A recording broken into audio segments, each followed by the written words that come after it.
Hi everyone. So I think Luka Doncic is a good player. I'll preface that. Um, but last time I evaluated him, I was just unimpressed with some pretty apathetic defense. The guy gets a lot of love. Got Rookie of the Year, even though his team came 14th in the West, which reminds me when Russell Westbrook won MVP because he averaged a triple double, and the Thunder came like 7th in the West. I feel like Isaiah Thomas, who was the best player on the best team in the East, probably should have gotten MVP. And imagine how his career might have changed.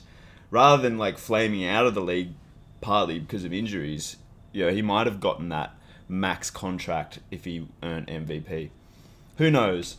So essentially today I'm just going to evaluate Luka in his recent play. I figure a good game to evaluate is against Oklahoma City Thunder because they are currently second, 60 odd games into the NBA season, and the Mavericks are seventh. So, the premise of this video is like, does Luka Doncic affect winning?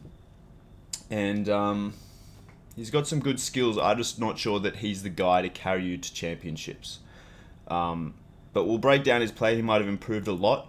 The Mavericks on a 6-win streak, and I really loved their pickup of Daniel Gafford and PJ Washington, so that might really help turn their season around because this is very mediocre. And looking at the time since Luka's entered the league, now we talk about Luka as a generational talent, right?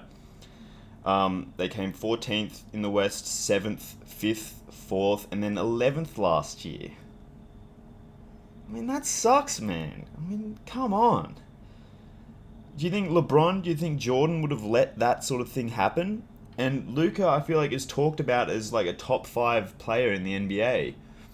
And yeah, it might have some nice, cute offensive skills, but you need to be a dominating player in order to be regarded that highly. And to finish 11th last year. Now, how many games did he play last year? That might factor in. Right. Yeah, so he's 66 games last year. So he doesn't even play the full 82. What's going on there? I mean, maybe that's part and parcel of the modern NBA where guys are resting all the time. So, wow, still in the age 24. And they lost the conference finals to the Warriors 4-1, which is a bit of a flame out, really. Let's face it. But that's a decent effort. And look, I don't really think Luka has had many awesome teammates, so you've got to give him that for propelling his team to the conference finals a couple of seasons ago. Because their roster, well, let's have a look at that. 2021 roster.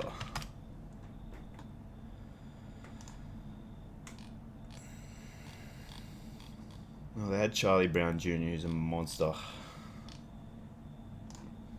So Dorian Finney-Smith, Jalen Brunson. It's like, okay, Porzingis, I love, right?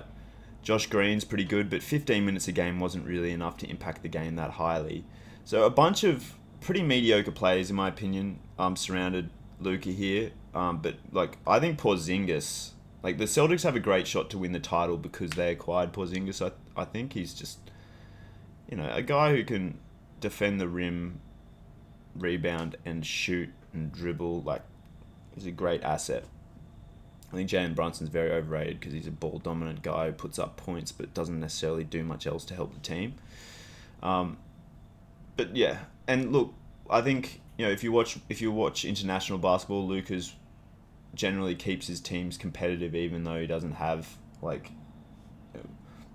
all world caliber teammates necessarily. But yeah, look, for a guy who's heralded as an outstanding player, I just think this is a very underwhelming result. Bouncing out of the first round in the playoffs, not so good. But we'll just watch this tape and we'll see. This is all just qualitative stuff. This is just numbers, right? Let's see the. No, it's I always get it mixed up. Quantitative is numbers. Qualitative is like evidence. like visual evidence, I suppose. Something like that. Okay, so Luka, bit of a stand and watcher there, but at least he's giving his teammate enough space by standing way out here. I suppose that's something. And he's got that step back three dialed in, that's for sure. Oh, what is going on, man? I'm trying to be cute and have this in the... Okay, is that better?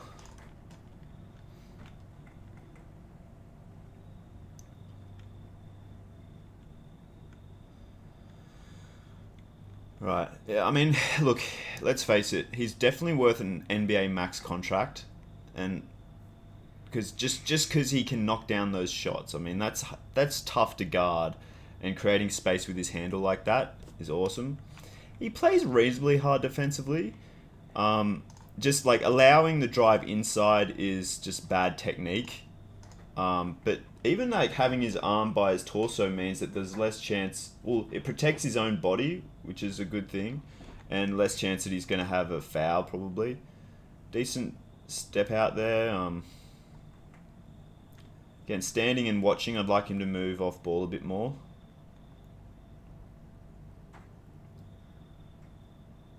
I mean,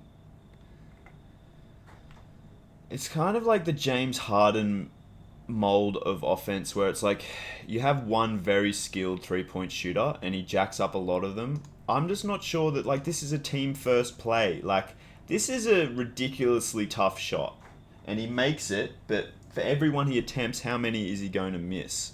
And if we look at some statistics from this season, he attempts 10 threes a game and makes almost 4. So that's pretty decent conversion rate. It's just like if I've hustled my ass off on the defensive end to earn our team the ball and then my teammate jacks up a shot like this, like, 5 seconds into the shot clock, I'd be a little bit annoyed. Good result. I'm just not so sure about the process. So he's very crafty there. Can't complain about that. Showing awareness to keep his opponent outside of the key there. And look, why isn't Luka cutting in? Like, help his teammate out. Like, because if he's standing on the perimeter here, and then if it's a good defender who, which Shai Gilgeous-Alexander is not, the defender could be wary of the kick-out pass and pick it off. Whereas if Luka's actually closed the space between himself and the dribbler by cutting in, then all the dribbler has to do if they need an outlet is just dump it off. So that's just lazy. It's just lazy. And Luka's had some issues with his physique. We'll just say that. Look, just standing and watching, man. Like...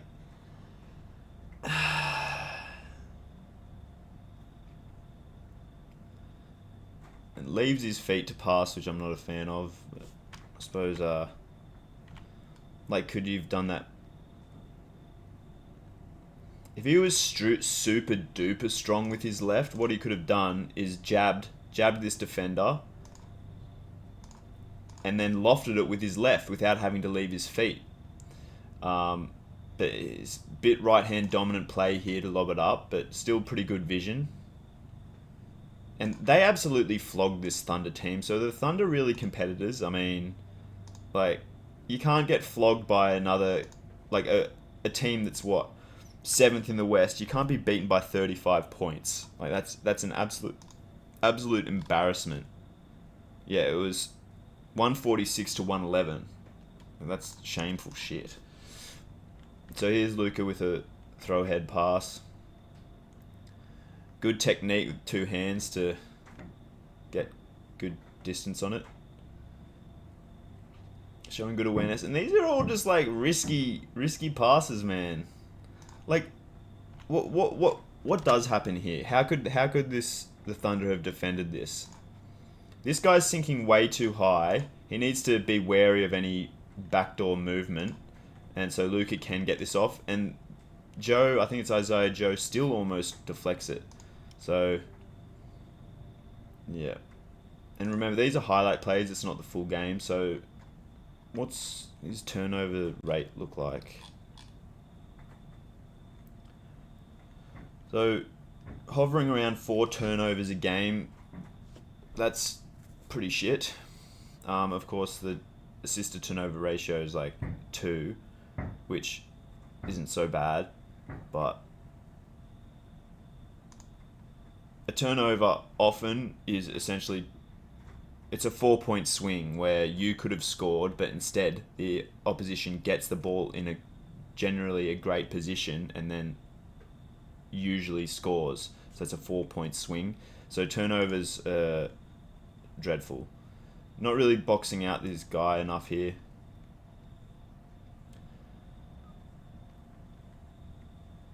Again, like I think he's balling out against some pretty mediocre players. Like Joe should, if Joe's this far back, he should really be trying to pick this off. And then allows the inside dribble. Like, god damn. I'd like Luka to step in and disrupt Shea a little bit more defensively here.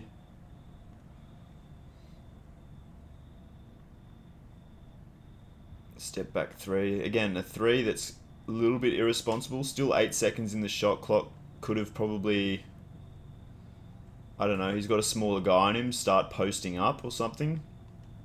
Let the defense collapse in. And see, there's Gafford. He's a great player.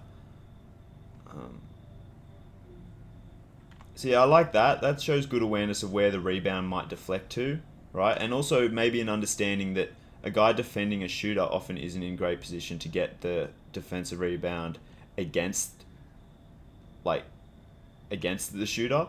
So Luka's filling that space. So that shows some good intelligence. Shows some handles with his left, but he clearly wants to get to his right. Which is, and again, he's just a very ball dominant player. Like he's not giving it up. He's not giving up the ball easily. So essentially, I mean, personally, I probably would have hit a behind the back move, because if this defender's got a little bit more space away, he can deflect it with his left here. But, you know, it shows good awareness to get dribble to more space and has the skill to execute it. And that's a very nice finish. But again, what are these lazy defenders doing? Yeah, just watch him go up with that. Why don't you try and absolutely swat the crap out of it? I don't care if you're 6'7" and super athletic. You're not going to be an impactful player unless you play hard. And there's a bunch of mopes and politically incorrect word. I've heard the term mope used in The Wire a lot. A person of lower socioeconomic status that leeches off the greater good of society is lazy and is normally involved in some sort of criminal activity. Right. So to call lazy NBA players a mope, is that is that a little bit touchy? I don't know. But seriously, what's this guy doing? What's this guy doing? Jump and try and smash this ball into the Dallas Mavericks stands, hit a fan in the face and scream.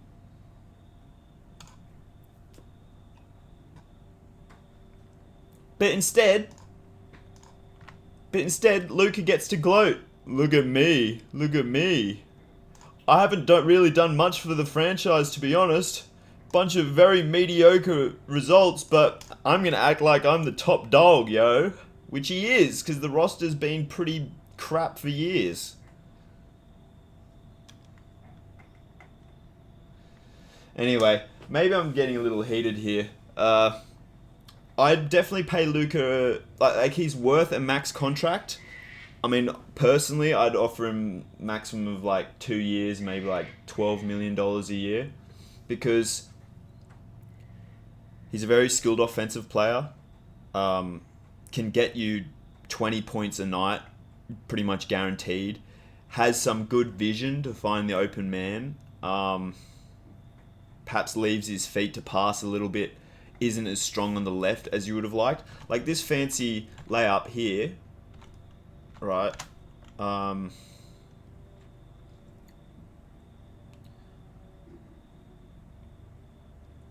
Would have liked him to probably finish with his left, because that means that he could have drawn a foul and then still finished it at the rim. Because again, if he's shooting with his left here, then these guys, if they're good defenders, are going to try and jump and block it, and they're actually going to hit Luka, because his body will be like shielding the ball.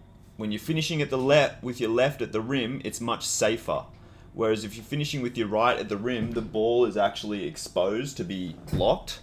So again, this is where Luka's showing that he's got he's a little bit right hand dominant. So yeah, great play, but I'm still going to critique it.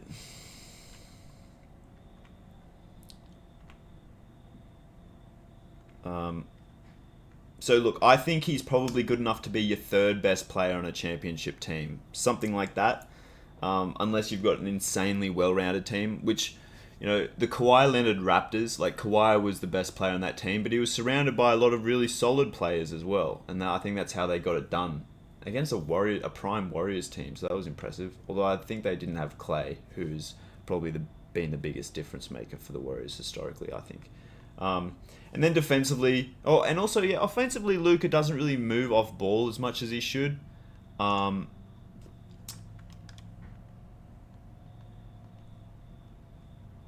Takes a lot of risky passes and threes. He's actually better defensively than I remember.